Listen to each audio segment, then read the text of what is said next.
Hello student, मैं MSR और आप देख रहे हैं एमएसआर स्टडी सेंटर। स्टूडेंट, आज आप लोगों के लिए लाए हैं क्लास 10 का वही चैप्टर जो जीव जनन कैसे करता है उसको लेकर आए हैं, जिसमें हम लोग पहले जो पार्ट्स में पढ़े थे कि जीव जनन क्या है, जनन का कई प्रकार के बारे में पढ़े थे। और जनन दो प्रकार, लैंगिक और अलैंगिक जनन होता है, जिसमें अलैंगिक में हम लोग पढ़े थे विखंडन के बारे में कि विखंडन क्या होता है। विखंडन में दो पार्ट्स को पढ़े थे, विखंडन और बहुखंडन। तो आज उसी को हम लोग स्टेप बाय स्टेप आगे बढ़ाएंगे, पढ़ेंगे अलैंगिक जनन का दूसरा प्रकार खंडन। ये विधि सरल संरचना वाले बहुकोषीय जीवों, ये सरल संरचना वाले बहुकोषीय जीवों। हम लोग विखंडन खंडन के बारे में पढ़े थे कि वो होता है एक कोशिकीय जीव में, जैसे अमीबा में, लिस्मनिया में, इस प्रकार। लेकिन यहाँ क्या कर रहा है, बहुकोषीय जीव है। हम लोग बहुकोषीय जीव जरूर है, लेकिन सरल संरचना वाले नहीं है। हम लोग क्या है, जटिल संरचना वाले जीव है, क्योंकि हम लोगों का कोशिका से उत्तक बना है, उत्तक से क्या बना है, फिर अंग बना है, अंग से पूरे बॉडी बना है। तो इस प्रकार का जो फॉर्मेशन होता है ये कहा जाता है जटिल संरचना वाले जीव। और सरल संरचना वाले में इतना जटिल कोई संरचना नहीं होती है। तो इसके क्या होता है, ये होता है सरल संरचना वाले जीव में क्या होता है, बहुकोषीय जो जीव होता है इसमें ये खंडन पाए जाते हैं। क्या है ये खंडन, जीवों में पाए जाते हैं। इसमें कोई जो जीव है बहुकोषीय जीव सरल संरचना वाले, वो छोटे छोटे टुकड़ों में बांट जाता है। किसी कारण वो छोटे छोटे टुकड़ों में बांट जाता है, वही टुकड़े विकसित होकर नए जीव में विकसित हो जाता है। जो छोटे छोटे टुकड़ों में बांट जाता है, यही है जनन का उसका प्रक्रिया सरल संरचना वाले कुछ जीवों में, कुछ बहुकोषीय जीवों में, कि वो छोटे छोटे टुकड़ों में बांट जाता है और प्रत्येक टुकड़ा क्या हो जाता है, नए एक जीव के रूप में विकसित हो जाता है। तो इस प्रकार का जनन जो विधि होता है इसे क्या कहा जाता है, खंडन कहा जाता है। जैसे याद रखिएगा, ये बहुत ही इंपॉर्टेंट है स्पाइरोगाइरा। ये फर्स्ट टर्मिनल एग्जाम के लिए या किसी भी एमसीक्यू एग्जाम के लिए काफी महत्वपूर्ण है स्पाइरोगाइरा।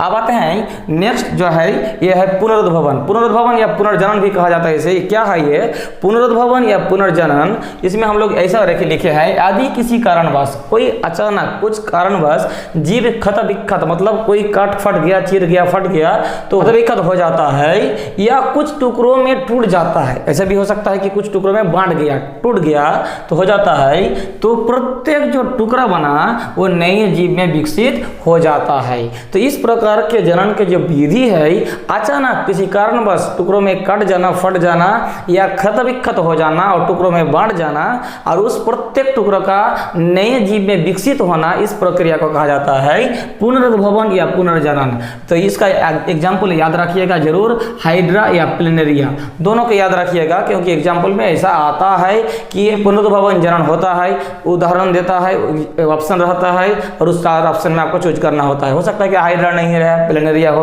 तो इस प्रकार हम लोग हाइड्रा प्लेनेरिया को याद रखेंगे, किसमें, पुनरुद्भवन में।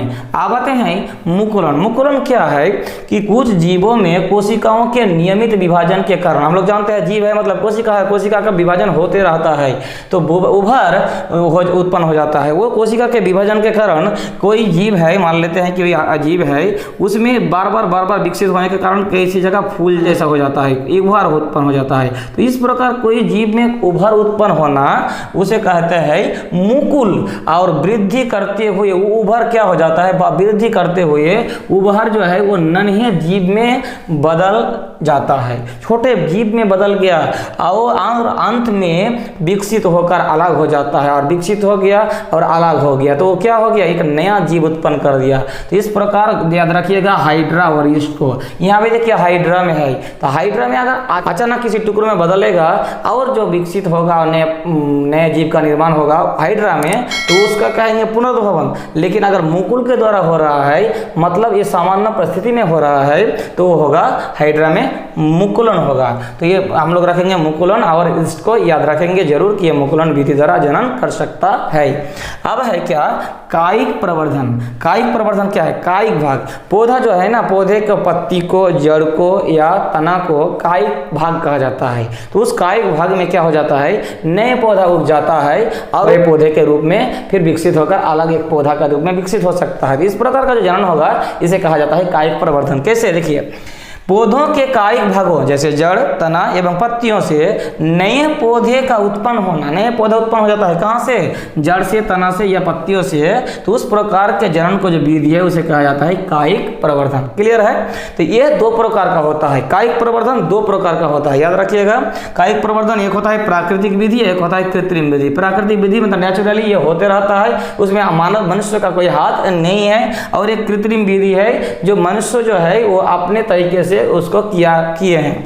तो इसमें 3 लिखा गया है प्राकृतिक विधि में, जड़ द्वारा, तना द्वारा, पत्तियों द्वारा। देखते हैं जड़ द्वारा, गाजर, शकरकंद, गाजर तक खाए हैं आप लोग, शकरकंद खाए हैं, तो उसके उस जड़ द्वारा होता है। जड़ से क्या होता है, नए एक पौधा उग जाता है, तो उस प्रकार का जो जनन होता है कायिक प्रवर्धन। तो जड़ द्वारा याद रखेंगे गाजर और शकरकंद। फिर तना, हम लोग जानते हैं आलू क्या है, एक प्रकार का तना है। अदरक क्या है, तना है, तो आलू और अदरक को याद रखेंगे कि तना द्वारा कायिक प्रवर्धन होता है।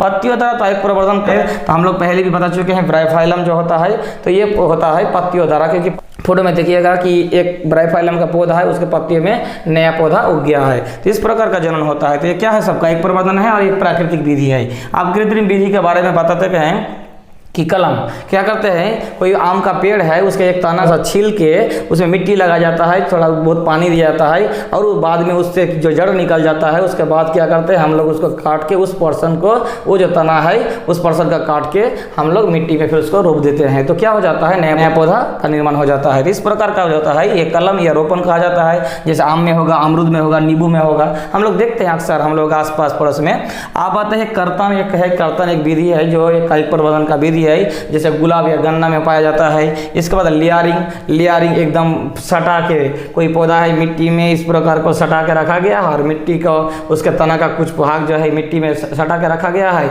और बाद में जब जड़ उग जाता है तो उसको काट के नया पौधे का रूप में उसको लगाया जाता है। तो ये लेयरिंग चमेली में होता है, याद रखेंगे। ये सब हम लोग एग्जाम्पल याद रखना बहुत जरूरी है, एक स्क्रीनशॉट जरूर ले लें।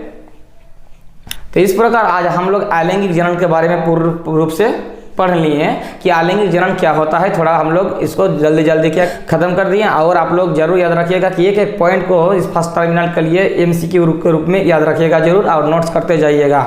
उम्मीद है कि इस प्रकार का वीडियो आप लोगों को अच्छा लगता है। अगर अच्छा लगता है तो एक लाइक तो बनता ही है, और शेयर और कमेंट करना मत भूलिएगा। और चैनल को अभी तक सब्सक्राइब नहीं किए हैं तो सब्सक्राइब जरूर कर लीजिएगा, और पास में बना बेल आइकन भी प्रेस कर लीजिएगा, ताकि जल्द से जल्द इस प्रकार का वीडियो आपके मोबाइल में उपलब्ध हो। मिलते हैं अगली वीडियो में, तब तक के लिए धन्यवाद।